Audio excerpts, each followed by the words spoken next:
단열보드가 젖으면 건물 꼭대기까지 물이 스며들 수 있으며 단열 성능이 떨어지게 된다고 해요. 이를 예방하려면 하부를 방수 몰탈로 마감하거나 하부 보드를 30cm 정도 잘라내고 방수력이 우수한 땡땡 자재로 교체하는 것이 좋은 방법이랍니다.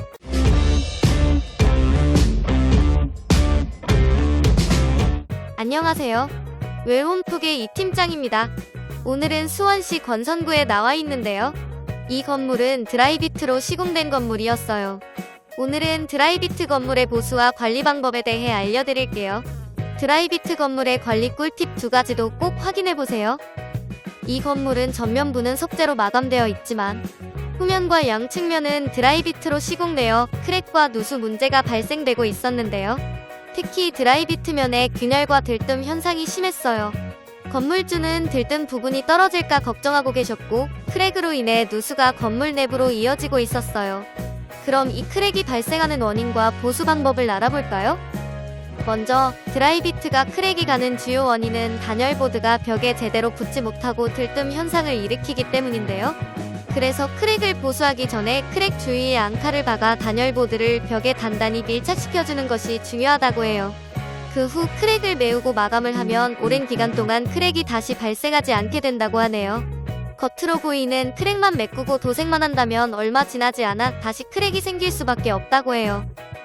드라이비트 건물은 손이나 고무망치로 두드려보면 들떠있는 부분을 쉽게 확인할 수 있으니 미리미리 앙카 보강 작업을 해주는 것이 건물 관리의 핵심이에요. 보이시는 빨간 원형이 전부 앙카 보강된 자리예요. 흔들림 없이 꼼꼼하게 작업을 해주셨네요. 또한 드라이비트 보수 후 마감 자재 선택도 중요한데요. 방수가 되는 자재로 마감을 해줘야 해요. 스타코나 드라이비트 자재 중 플렉스 타입을 사용하시면 일반 타입보다 내구성이 좋고 방수 효과도 뛰어나다고 해요. 플렉스 타입 자재는 다소 비싸지만 공사 전체 비용으로 보면 큰 차이를 만들지 않으니 참고하시면 좋을 것 같아요. 두 번째 방법은 1층 바닥에서 단열보드가 물에 젖지 않도록 관리해야 하는데요. 만약 단열보드가 젖으면 건물 꼭대기까지 물이 스며들 수 있으며 단열 성능이 떨어지게 된다고 해요.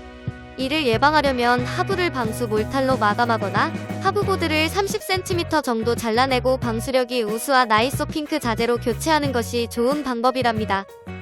이번 현장에서는 세라믹 판넬 미장을 하고 EMC 노블스톤으로 마감을 해주었는데요. 경량화된 소재라 이렇게 오래된 건물에도 안전하게 시공이 가능하다고 해요. 아무래도 노후된 건물이다 보니 무거운 자재를 붙이게 되면 건물 하중에 부담을 줄 수가 있거든요. 완성된 면을 보시면 매끄럽고 단단한 대리석 질감이 만들어졌는데요. 이음새가 없는 통판넬 마감이라 물샐 틈이 전혀 없는 게 가장 큰 장점이라고 하네요. 1층에 수입차 정비소가 있어서 공사에 애로사항이 있었는데요. 영업에 지장을 주지 않고 큰 사고 없이 무사히 공사를 마쳤다고 해요.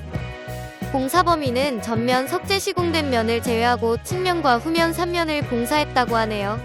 기존에 딱딱하게 굳었던 창틀 주변 실리콘도 모두 제거하고 비오염성 실리콘으로 새로 작업을 해서 누수를 차단해 주었어요. 그리고 옥상 난간 부분에는 디귿자 모양의 강철철판을 모자처럼 씌워 주었는데요. 이게 비용은 저렴하면서 효과는 매우 크다는 거 아시나요? 옥상 난간 부분이 직사광선에 바로 노출되다 보니 크랙과 균열이 생기기 쉬운데요.